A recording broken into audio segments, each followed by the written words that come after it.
안녕하세요. 맥키네 지혜투자클럽입니다. HLB 학술지 네이처지에 게재된 리보세라닌 관련되는 부분 한번 살펴봐 드리고요. 자, 내일의 투자 전략까지 한번 살펴보도록 하겠습니다. 먼저 미증시 개장 전 분위기부터 한번 살펴보도록 하겠습니다. 지난 주말에는 이제 스냅이 이제 폭락하면서 거의 반토막 났죠. 그러면서 나스닥이 좀 빠졌는데요. 자, 지금 이제 나스닥 선물 같은 경우에는 0.01% 약보합세 흐름 정도가 있습니다. 이번 주에는 이제 우리 시간으로 목요일 날 FOMC의 7월 정기 이제 금리 결정 관련되는 부분 이후에 이제 프레스 인터뷰가 있습니다. 여기서 어떤 이야기가 나올지가 가장 이번 주 실적 시정과 더불어서 중요한 어떤 변수다 이렇게 보셔야 되겠죠. 자, 그리고 오늘 이제 국내 시장 같은 경우에는 이제 그런 흐름에서 이제 외국인들 같은 경우에는 코스닥에서는 매도를 했고요. 선물 쪽에서 매수와 거래소에서 좀 매수를 하면서, 거래소에서 매수를 하면 이제 뭐 삼성전자 같은 이제 IT 이제 대형주들을 좀 매수하는 거죠. 그리고 기관들이 이제 금융투자 중심으로 매수를 했고, 연기금은 좀 매도를 했습니다. 외국인들의 수급의 가장 중요한 이제 원달러 환율 같은 경우에는 0.70 정도, 7전 정도 조금 올랐습니다만, 이제 뭐 종목별로 좀 등락이 있는 흐름이었죠.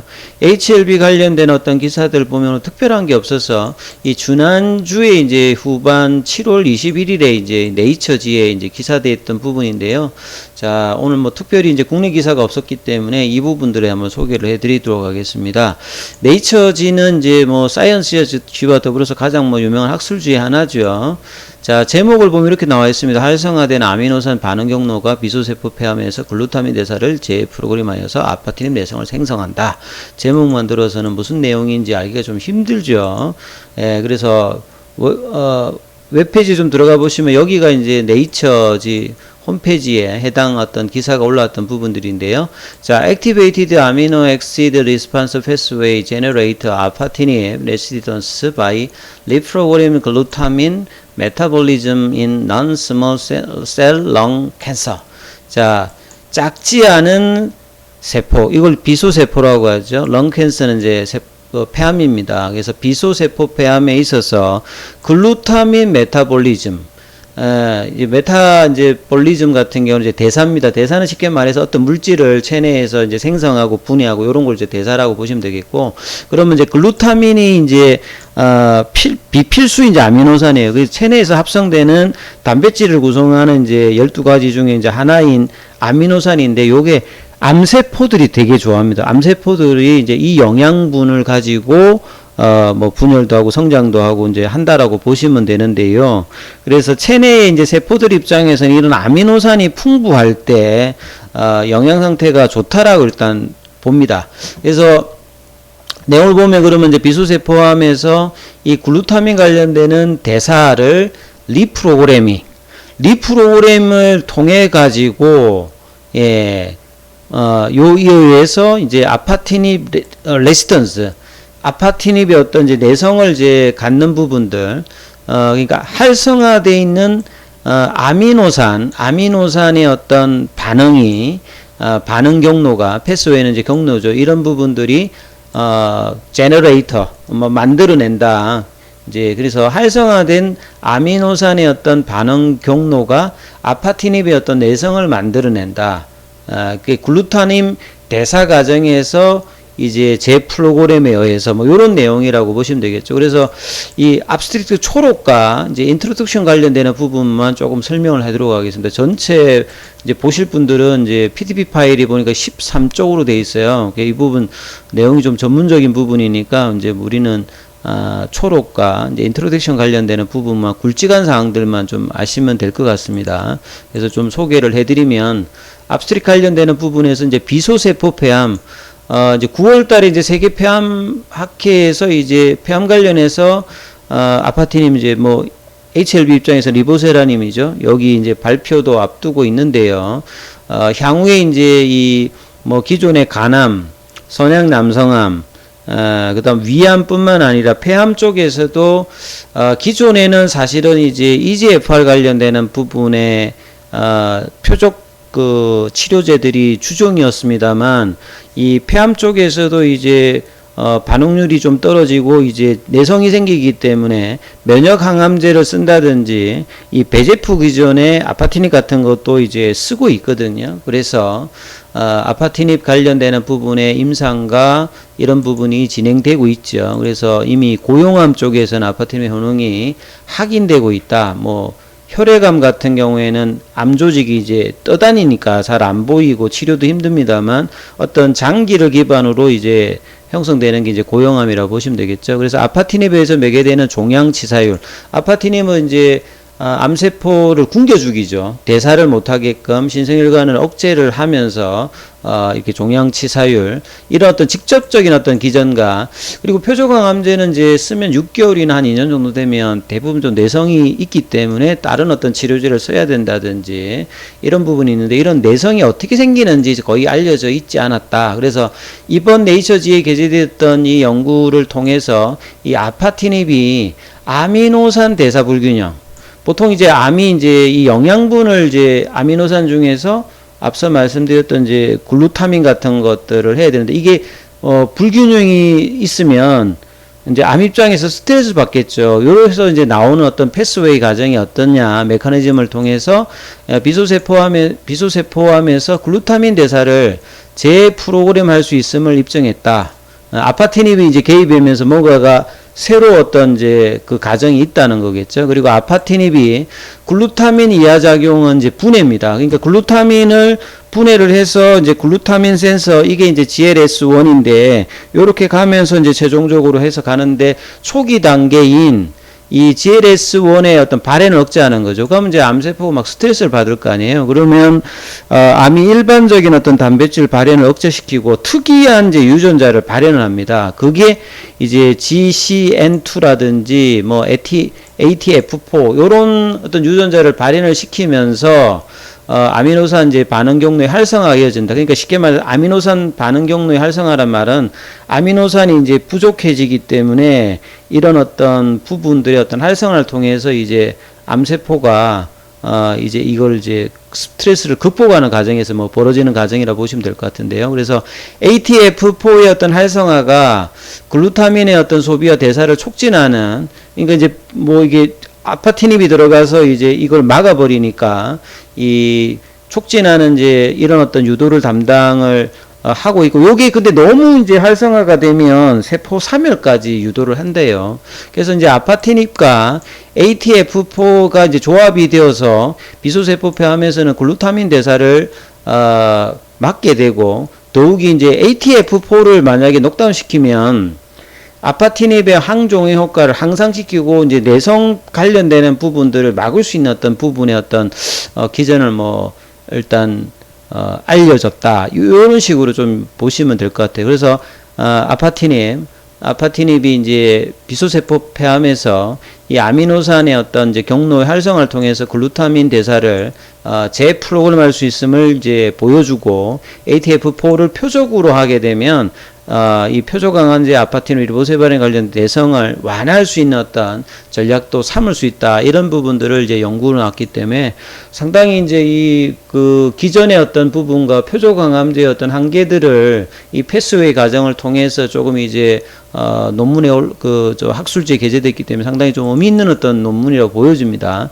그래서 인트로덕션 관련되는 부분 되면 이 암이 이제 학요법이든 방사선요법이든 표적요법을 하면 종양이 이런 대사 과정을 변경을 하는데, 보통 이제 종양 혈관을 이제 표적으로 한 약물이 폐암 관련되는 부분은 많이 쓰인다고 했죠. 그래서 EGFR을 어떤 타켓으로 해가지고 하는 부분인데, 대표적인 부분이 이제 이런 게 있었고, 그 다음에 이제 그 신생혈관 억제제가 로슈의 이제 아바스틴, 베바시 주만 관련되는 부분도 있죠. 그리고 이제 세포 내에 어떤 이제 그 신호 전달 관련되는 티로신키나제 억제제 형태의 아파티닙도 이제 이 배제프 관련되는 부분이라고 보시면 되는데요. 그래서 아파티닙이 이제 뭐 다른 암종인 조직암인 고형암인 이제 뭐 위암이라든지 간세포암이라든지 여기도 이제 생존율을 향상을 시켰고, 단독으로 쓰던 이제 뭐 병용으로 여러 임상에 따라서 비소세포 폐암에서도 효능과 어떤 제어 안전성 이런 부분을 나타내었고, 이 전임상에서 사람을 다루지 않은 전임상 단계에서도 골육종, 대장염, 뭐 이런 데에서도 세포 자살, 뭐 세포 포식을 유도한다. 요런 어떤 기전이 알려졌는데, 요게 이제 아미노산의 어떤 이제 경로 과정에서 이 글루타민 관련되는 어떤 대사 과정에서 생기는 어떤 유전자의 어떤 발현과 이런 것과 또 연관이 있다. 이렇게 보시면 되겠죠. 그래서 아미노산은 암세포에서는 상당히 중요한, 암세포가 성장하는데 영양분의 열 몇 가지 정도가 있는데, 이 중에서 이제 글루타민이 아주 뭐 중요한 어떤 요소 중에 하나다. 그래서 비필수 아미노산인 글루타민이요, 뭐 TCA 혈호라든지 뉴클레오티드, 여기 이제 DNA의 어떤 이제 구성인자죠. 이런 부분들 하면서 이제 세포도사에 특히나 이제 종양세포, 암세포에서 중추적인 어떤 역할을 하는 부분입니다. 그래서 여기에서 이제 글루타민아제에서 뭐 이렇게 분해되는 이 부분을 타켓으로 하고 있는 거고요. 그래서 이제 종양세포가 빠른 정식을 이제 원하게 하면 이제 글루타민에 중독이 되거든요. 그래서 암세포가 이 글루타민을 엄청 좋아하는데, 이 부분에 이제 타켓을 때려준다 이래 봐야 되겠죠. 그래서 아파티넴 치료가 비소세포 폐암에서 글루타민 대사에 극적인 어떤 증가를 가져오는 반면에 해당 과정은 변하지 않는다. 첫째, 뭐 아파티넴의 적용은 세포에서 글루타민 이하작용의 초기에 앞서서 말씀드렸던 이 경로를 활성화하고 ATF4의 어떤 가발형 자체를 통해서 근데 내용을 보면 뭐 뒤에 보면 근데 요 부분들을 이제 억제를 해주게 되면 내성에 관련되는 부분까지 뭐 이렇게 조절이 가능하다. 요런 어떤 내용이고요. 뒤에 이제 뭐 이렇게 시험관의 세포 관련되는 내용들 아주 쭉 있거든요. 여기까지는 뭐 이해를 하지는 않아도 되지 않을까 싶습니다. 그래서 이런 내용들이 있더라. 그래서 결과적으로 보면 이제 아파티닙의 어떤 기존의 이런 어떤 기존의 어떤 그 연구들과 이 규명 자체는 상당히 이제 인디케이션 확장이라든지 부작용이 적으면서 단독이든 병용이든 이 고용함에서 여러 부분에서 대사작용에 관여하면서 이 암세포의 어떤 이제 종양 어떤 치사율이 높아지는 어떤 부분들을 하기 때문에 굉장히 약물의 우수성을 지금 보여준다. 이렇게 정리를 하시면 될 것 같습니다. 차트를 통해서 마무리를 좀 해드리면요.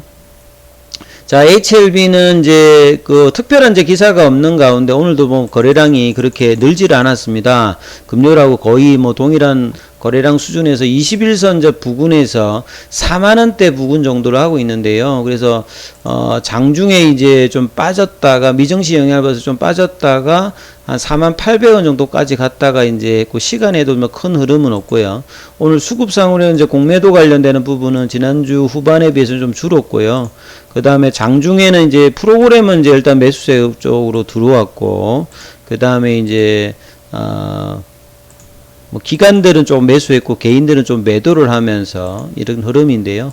사실은 이제 한 일주 넘게 이제 45,000원 정도 부근까지 갔다가 여기서 이제 밀리면서 일주일 넘게 지금 이제 파라볼릭자가 이제 하락 추세로 전환을 되었고요. 추세 전환이 한 50% 정도에서 강한 흐름을 5월달까지 이제 가는 흐름을 보일 뻔 하다가 여기서 이제 추세가 좀 주춤하면서 내려왔고, 외국인 보유 수량도 이제 현물에서는 조금 이제 플랫형으로 되고요. 공매도 관련되는 부분들이 7월 달에는 오히려 좀 6월 달 대비해서 올라가면서 좀 늘어나는 흐름들도 수급에 좀 부담이 되었습니다만, 결론적으로는 이제 가격 라인에서는 이 45,000원 라인 이 부분과 42,000원 라인, 그 mid라인이 이제 좁은 박스권에서는 이제 한 39,000원, 한 4만원인데, 이 가격이 이제 이번 주 내에 이제 지켜지느냐 여부가 이제 뭐 중요하겠죠. 그러면 이제 좁은 박스권의 어떤 하단이 지지되면서, 이평선으로는 이제 20일 이평선을 지지받으면서 거래량이 동반되면서 어떤 봉을 이제 이번 주에 내느냐가 다시 이제, 추세 복귀는 42,000원이랬죠. 그리고 제대로 어떤 올라가는 흐름은 다시 이제 45,000원 위에 올라가는 건데, 최소한 이 가격 위로 이번 주에 올라가기 위해서 거래량이 동반되면서 올라가는 흐름이 뭐 화요일, 수요일, 목요일, 금요일 중 4일 동안에 어떻게 좀 나오는지 이 부분을 좀 지켜보셔야 될 것 같고, 만약에 거래량이 이제 분출되지 않으면서 계속 이런 흐름이 간다면 플랫형 조정으로 이제 8월달, 9월달로 이제 뭐 이렇게 진행될 수도 있습니다. 이제 그 과정들을 시장이 이제 이 어떤 재료가 좋다라고 하면 계속 이제 간다든지 아니면 아주 짧은 조정을 하면서 기대감들을 이제 시장의 가격을 올리면서 이제 9월달 에스모 학회에서 관세 포함 관련되는 부분을 낼 수가 있거든요. 그래서 이 5월달에 이제 고점 부분을 저항을 하지 말고 이제 기대감이 있다라면 오히려 이제 계속 이제 7월달, 8월달, 9월달 전에 상승 흐름을 가기 위해서는 여기서 이제 뭐 가격 조정은 요 정도만 하고 다시 이제 올리는 이제 양봉들을 이번 주에 빼주느냐가 상당히 이제 중기 어떤 시세에서도 중요한 어떤 흐름이니까 이 부분들을 중심을 하시면서 좀 투자 대응 전략을 내일도 좀 삼으셔야 될 것 같습니다. 좀 더 이제 구체적인 부분 질문하시고 싶으신 분들이 있으신 분들은 정보 제공을 무료 카톡방에 하고 있으니까요. 자, 문자로 참여 코드 문의하시면 안내 드리고 있습니다. 이 점 참조하시면 될 것 같습니다. 여기까지 하겠습니다.